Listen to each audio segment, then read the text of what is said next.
Of it.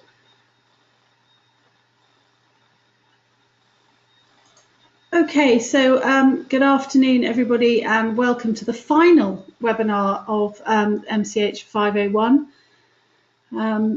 So this is it. This is a tutorial format. So I have nothing specific prepared. I can go over the assignment guidelines. I can go over any specific part of the different sessions that you would particularly like me to cover. I'd quite like you to have questions for me, as I stated last week. So if you've got some questions, I can either open your microphone and allow you to talk that way, or I can you can type a question in the question box, or if you would prefer, you can email me a question and I will review my emails. So it's up to you what format you would like to take. So please let me know whether you have any specific questions you'd like me to answer.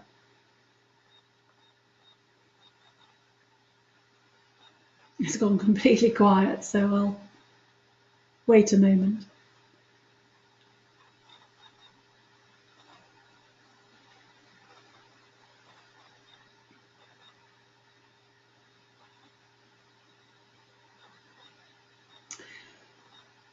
Okay, so a cut-off period from when I'll review work. The submission deadline is Monday the 30th of January, and so I will review any material up till the week commencing the 23rd, which is the Monday before. So that final week before submission, I won't review any work after that. I will, of course, answer any direct questions if you have them, but I won't review any work. If you'd like to send me a piece of writing or a section, then I'm happy to look at it, but equally I'm not going to look at a whole version. I won't review a draft, but I will look at any sections now and any particular pieces that you're concerned about. So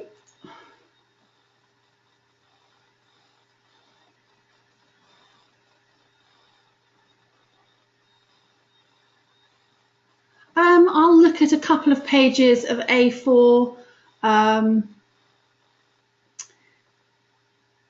or I'll look at a particular section. I'm not. If you want to send me one theme, then that's fine. If you want to send me your discussion, that's equally fine. I won't review much more than sort of 650, 750 words. So that's nearly a third of the assignment. Okay. Sorry, excuse me.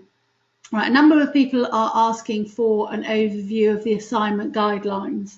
So I'll just go over the assignment guidelines that we started with. So if you go to the assignment guidelines tile, which is on your patient module information section of the DLE,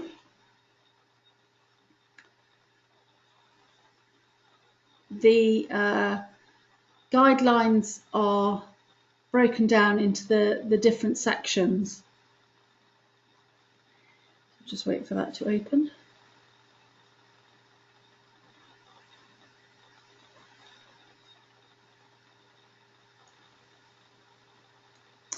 Okay, so it starts with an introduction, which is for 5 marks.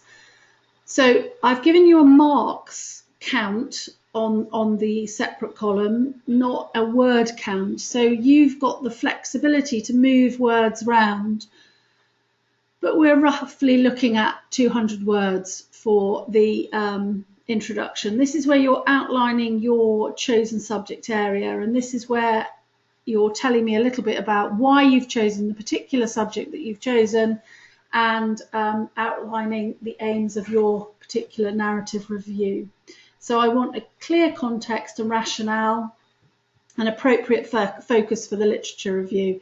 Equally, this is your opportunity, as I was discussing in tutorials over the last week, this is your opportunity to give me an overview of the studies epistemology and ontology. So you can at this point say, or you might say that you've looked at a number of positivist studies, and therefore your analysis has been, in terms of your ontology and epistemology, has been quite structured and coming from a quantitative stance. Equally, if you've looked at different methodologies in your literature review, this is where you might reveal what your particular epistemology is. So it's your opportunity to show off a little bit of your understanding, your overview understanding of the research that you've reviewed.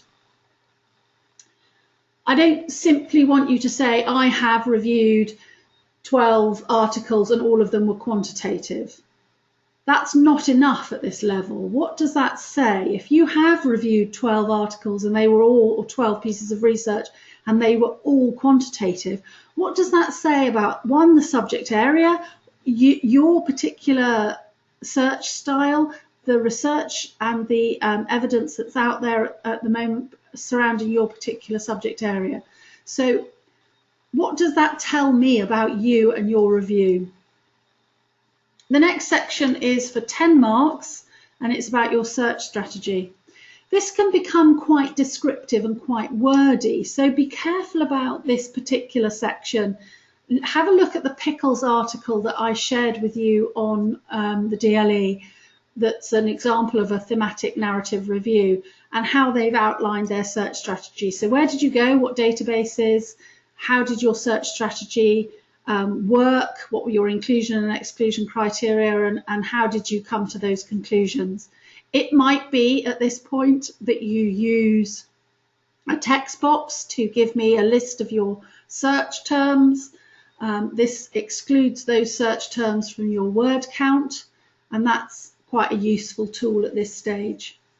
Equally, you might choose to put a figure or an appendix in the supporting information of your assignment, which gives me a flow chart of how you went about your search and how many articles you got in your first, and then how you refined it down. So how you do this particular section is up to you. I'm not going to prescribe exactly what you have to do, but you need to tell me in the body of the essay the essence of it, and then you can put supporting information either in a text box or in an appendix. Remember that you've got to, you've got to put the literature summaries in your appendix. So appendix 1 has to be your literature summaries.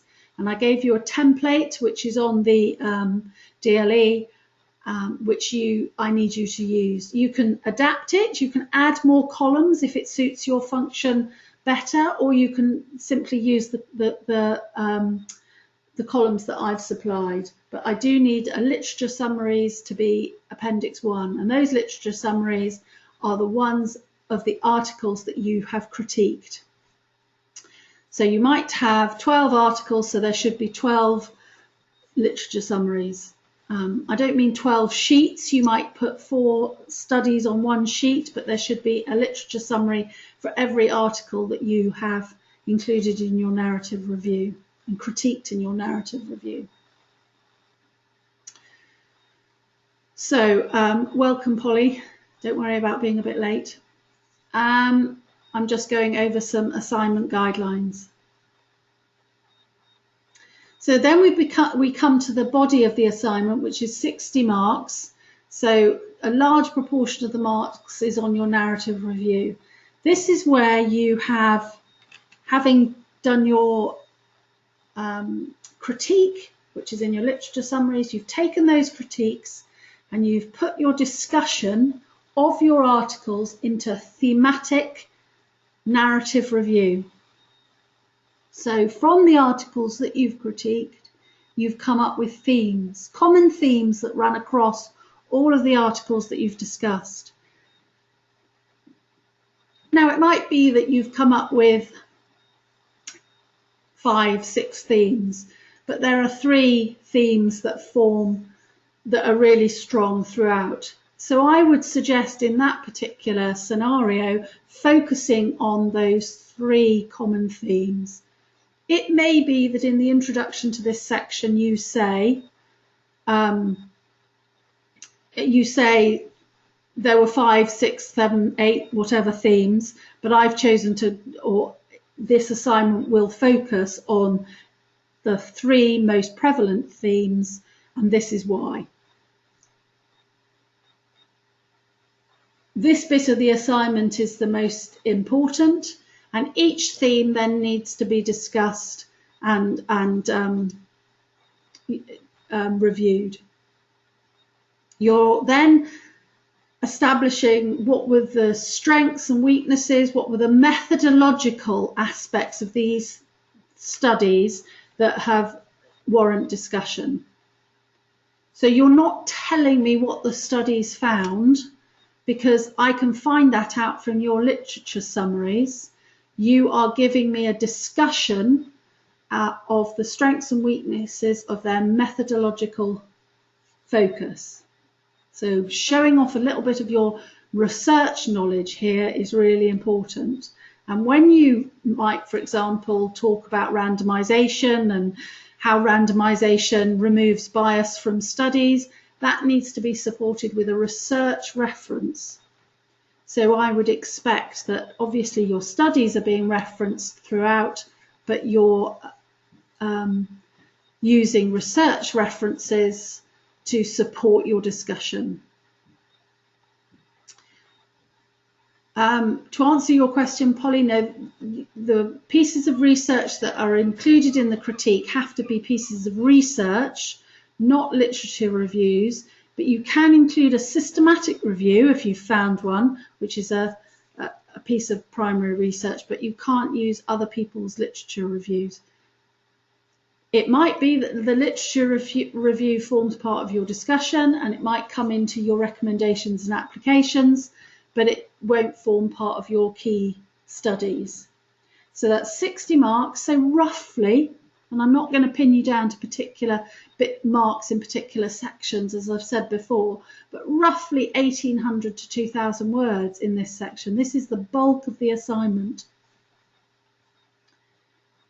And then we come to the third section, which is recommendations and applications. And in a way, some people find this section a little bit repetitive, because what you might have done is put a concluding statement to each of your themes, and this is a combination of those concluding statements and how you are applying them to your own practice field. So this is coming back to your introduction, coming back to your context, and saying how you might this might influence practice and research in the future, either locally or nationally. And then your concluding statement is how drawing together the legitimate conclusions that you've come across for 10 marks and leading to a research question. There needs to be a research question or statement at the end of this assignment. And that's for that final section's for 10 marks. So a succinct, focused research question needs to form part of your conclusion. Okay, so in terms of those that asked me to go over the guidelines, does that answer your questions?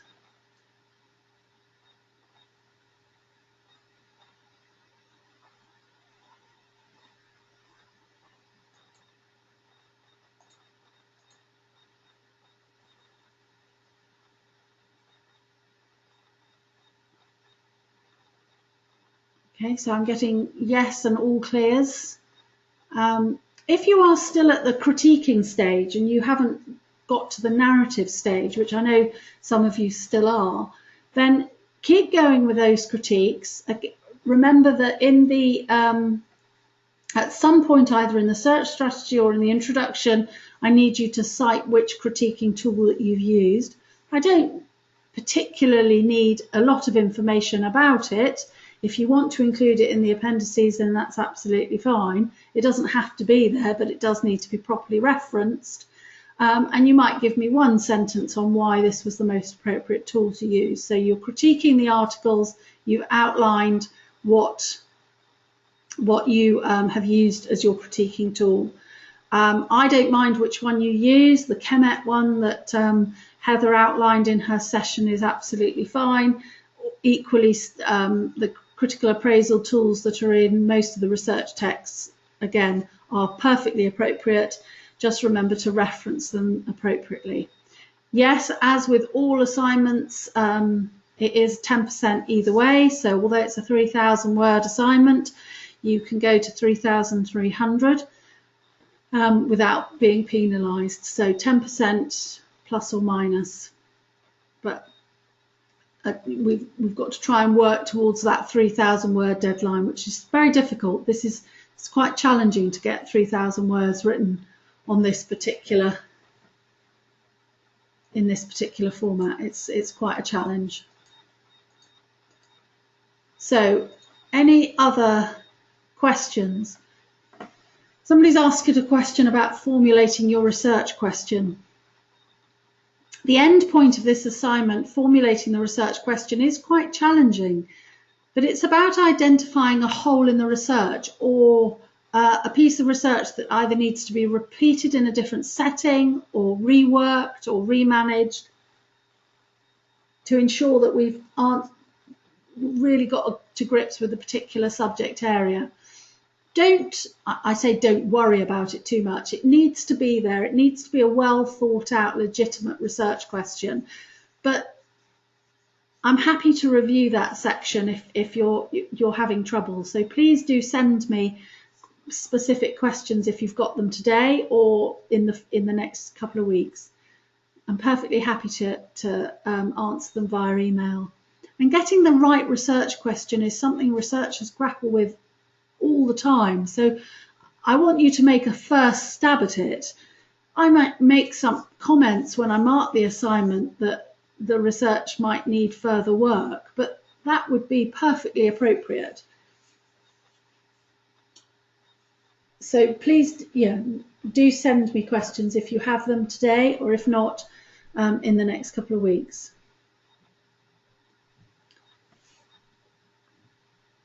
Any other questions?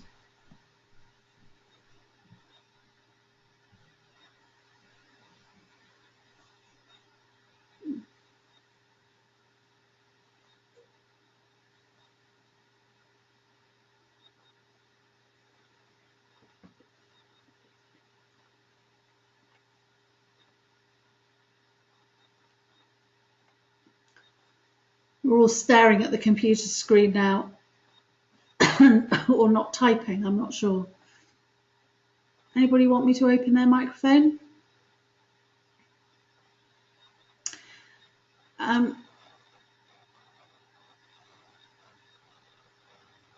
Right, to answer your question, Jennifer, as with all the webinars, every single session and every single has been recorded. So you'll see a tile with a little globe, and that will be the recording. So last week's session is there. Session on data analysis, session from the 6th. The recording is there. It follows the qualitative analysis PowerPoint that's just above, but we did also start by talking about ethics because of that 1 week with the disaster on the webinar. So it's the recording of the session is there. So if you want to review that session, it's available, as are all of the sessions. So if you go to every particular tile, so module introduction, the introductory session, so that session where I talk about research methodology and an overview. Equally, I go through the assignment guidelines in that one, and I do the introduction to research. So if you just need to recap on some of those terms like ontology and epistemology and need to work out how to apply these to your assignment now, you can revisit that introductory session. The sessions on quality, critical appraisal and critical appraisal tools are there from Heather.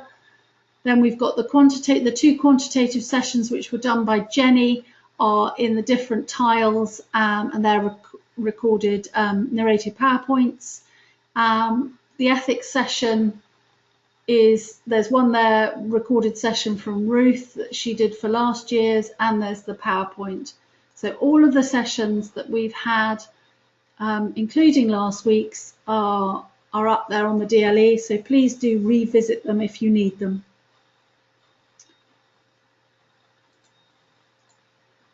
Any other questions? If you'd like me to open your mic and you'd like to speak to me, just put your hand up. Alternatively, I'll wait to see if there's any more questions.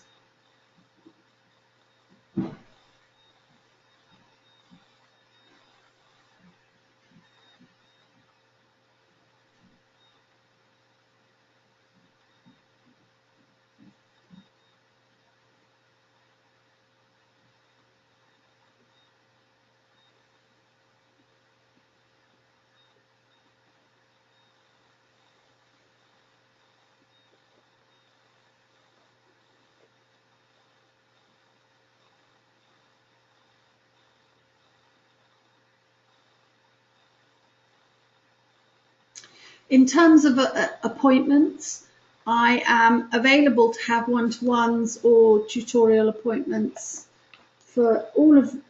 I have some space this week.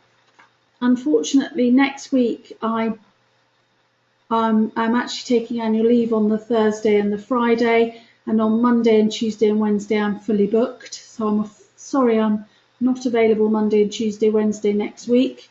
Then I'm on annual leave for Christmas. I'm back on Thursday, the 5th of January, and I'm happy to see you for appointments on the Thursday or Friday the 6th.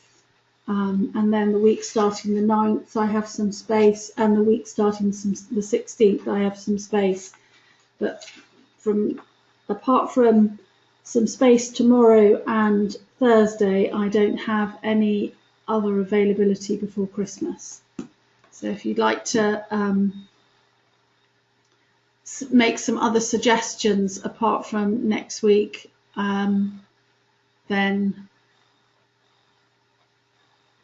please let me know if there's any other.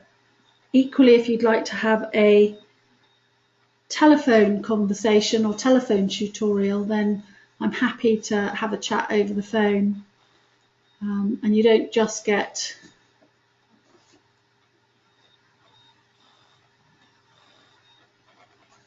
you don't just get one. I don't restrict you to just one.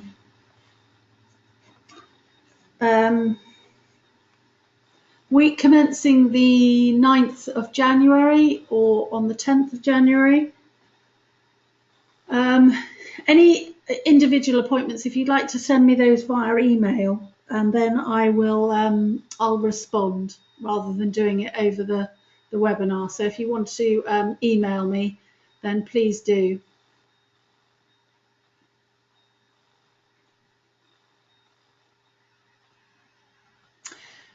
In terms of formulating a research question right at the beginning of the assignment, you don't need to start with a research question. You need to start with a research statement, so an area of interest. So, for example, if you wanted to look at, if your focus was on, let's try and think of an example, somebody's example. I'm going to use yours, Dawn, if that's all right. If your focus is you want to look at treatment escalation plans in the secondary care setting, you don't need to formulate a research question about that. You need to state that the focus of the narrative review is going to be on treatment escalation plans and their use and their implementation and attitudes towards them, for example, in the secondary care setting. So you don't need to start with a research question. You need to formulate that question at the end. So the opening statement, the opening introduction is more about setting the scene and discussing and describing a topic and why that is relevant and why that is important. And it might be because of a clinical guideline, or it might be particularly relevant because it's a topic of controversy in your particular area of work. One particular example that was cited to me is the use of tourniquets in a particular type of surgery, whether they're used or shouldn't be used. So you're setting the scene in the introduction. You're not focusing on a specific research question. So you don't need that at the beginning. So hopefully that helps.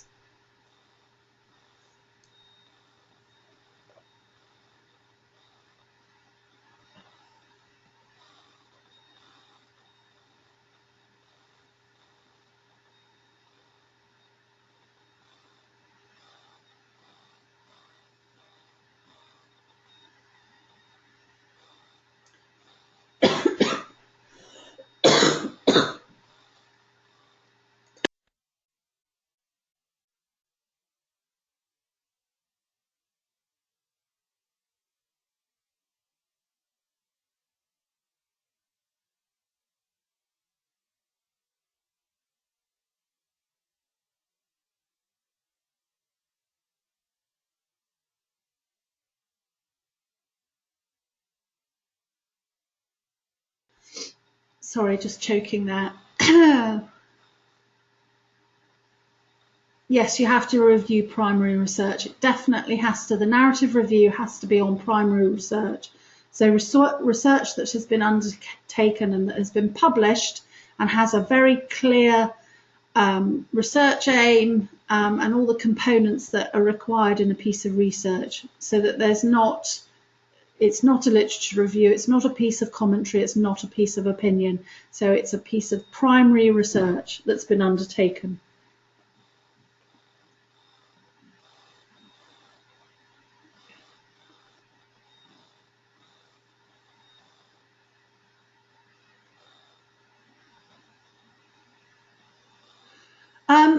Do you have to formulate the literature review, the literature search question in the search strategy section? No, in the literature search section, so in the search strategy section, which is section 2 of the assignment, you need to outline how you undertook your search. So there may be a how you came to your words, a discussion of what were your inclusion and exclusion criteria, and whether you want to use some sort, as I said, some sort of flow diagram or text box to illustrate how your search strategy was undertaken. It's so that if I decided to repeat your search strategy, would I come up with the same or similar results? There doesn't need to be a literature search question. There needs to be a discussion, an overview of the topic, and then the research question comes at the end. So hopefully that answers the question. But please do send me a section or send me the introduction, and I will happily review it.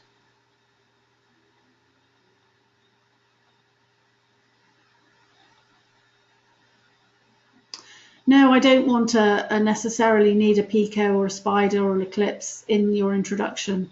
I don't need that level of specificity in the start of the assignment.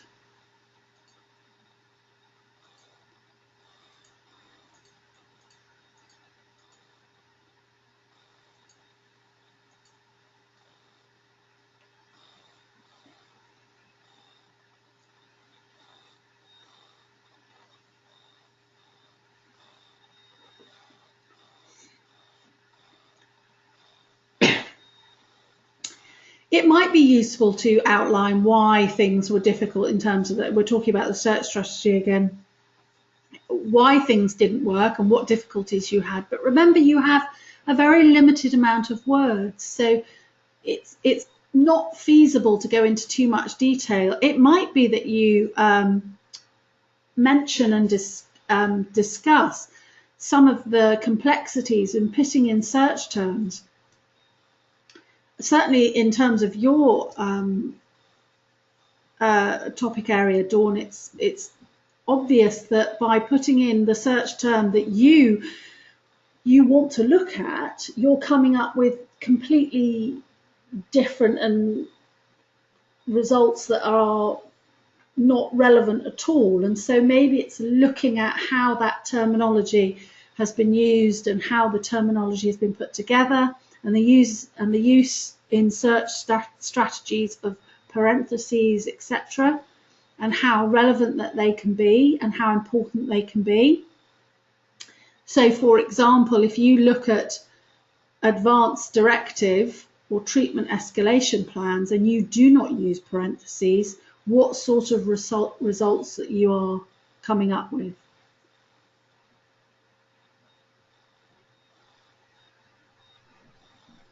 If you use inverted commas or parentheses, so you've put something in inverted commas, you're asking the search engine to search for that very specific phrase. So if you've put treatment and escalation plan in inverted commas, it will look for that specific phrase, not treatment, escalation, and plan all separately. So if you're looking at those sort of terms and how you've used them and how you've put them together, there should be a brief discussion on how they've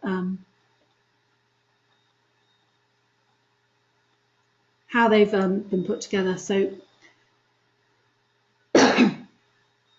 there are a number of chapters in every single one of the research texts that looks at how you search and how you manage searching in terms of a literature review. So yes, of course, please do reference somebody if you've used them. The Aveyard book is particularly useful.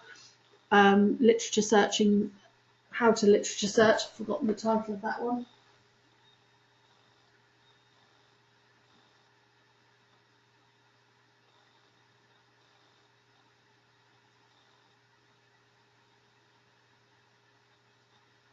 I was just trying to see if I could see it on my bookshelf.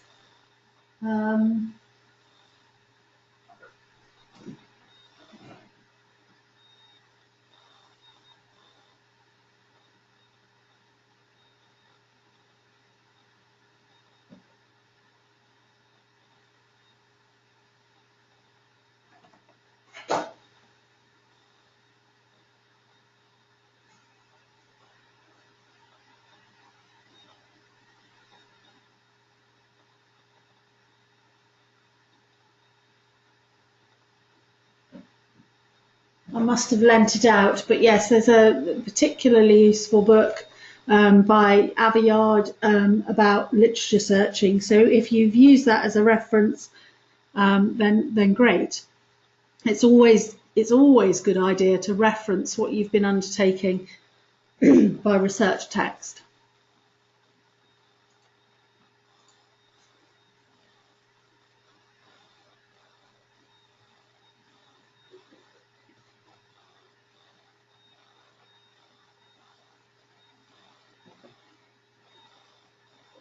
I will try and find the research, the exact book, Matt, I can't find it at the moment.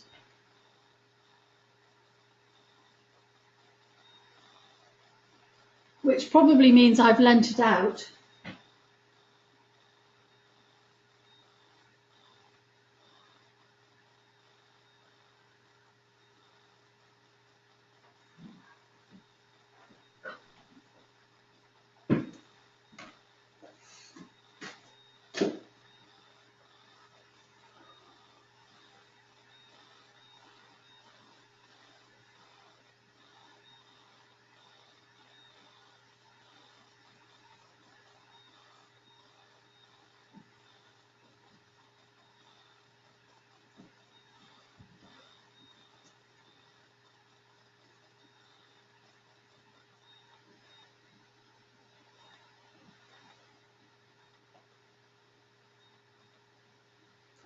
I will locate the reference and put it on the. I will locate the reference and I will put it on the DLE at the end of the session, because I can't find the actual textbook at the moment, but I will do that. I'll put it on your news forum so you'll have the reference.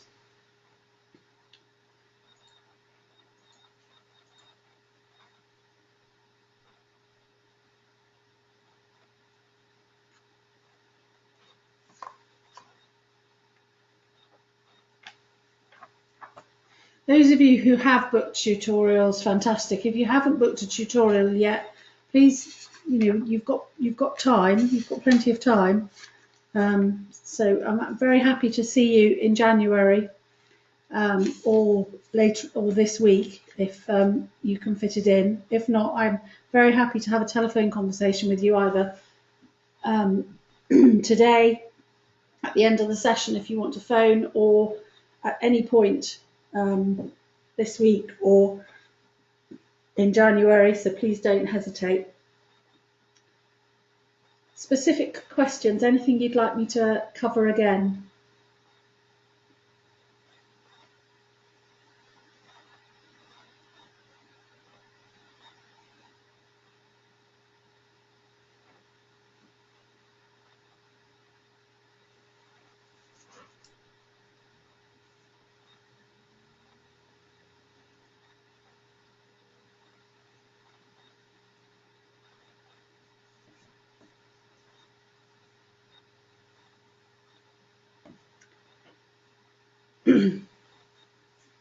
I'm conscious that I'm still recording this, so I'm going to stop the recording and I'll put the recording back up.